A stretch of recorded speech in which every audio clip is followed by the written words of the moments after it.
अस्सलामुअलैकुम everyone, welcome to सलाज kitchen. मैं हूं नौशाबा और बकरीद स्पेशल में हम बना रहे हैं बहुत ही मज़ेदार फ्राइड तवा कलेजी, जो कि बहुत ही सिंपल इंग्रेडिएंट्स के साथ बनता है और झटपट बनने वाली रेसिपी है और फटाफट से ख़त्म होने वाली भी। तो चलते हैं हम रेसिपी की तरफ और देखते हैं कि इसको हमने कैसे बनाया है और इसमें कौन कौन से मसाले डाले हैं। तवा कलेजी बनाने के लिए हमने एक तवे पे थोड़ा सा ऑयल डाल दिया है। कलेजी को हमने इस तरह से क्यूब्स की शक्ल में काट लिया है। अब इसको हम तवे पे डाल देंगे।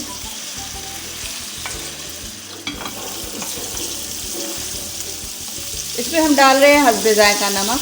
इसमें हाफ टी स्पून के करीब हम कुटी हुई लाल मिर्च डालेंगे और इसमें 1 चमचे के करीब हम अदरक लहसुन का पेस्ट डालेंगे। थोड़ी देर के लिए हम इसे ढक देंगे। फ्लेम को हम स्लो कर देंगे और ये देखें हमारी मज़ेदार सी तवा कलेजी तैयार हो चुकी है। हमने इसे 10 से 15 मिनट ढक के पकाया स्लो फ्लेम में। अब इसकी फ्लेम हमने हाई कर दिया है। हाई करके हम इसे भून रहे हैं और देखें कितने कम इंग्रेडिएंट्स में हमने इसको भुना है। अब सबसे लास्ट में हम इसमें काली मिर्च डाल देंगे। बस ये हमारी तवा कलेजी जो है वो बिल्कुल तैयार हो चुकी है। हाफ टी स्पून के करीब हमने इसमें काली मिर्च का पाउडर डाला है। काली मिर्च भी हमने इसमें डाल दी है। देखें ये अभी इसका फाइनल लुक कितना ज़बरदस्त सा ये है।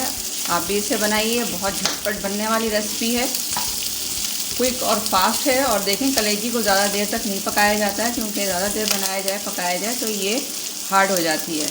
बस इसका कुकिंग टाइम जो है 10 से 15 मिनट है और 15 मिनट हो चुके हैं और देखिए कितनी अच्छी से कलेजी जो है हमारी फ्राई हो गई। तो कलेजी की इस रेसिपी को ज़रूर ट्राई कीजिएगा। रेसिपी अच्छी लगे तो इसे लाइक करें, शेयर करें और चैनल को सब्सक्राइब करें। मिलते हैं नेक्स्ट वीडियो में। उस वक्त तक के लिए टेक केयर, अल्लाह हाफिज़।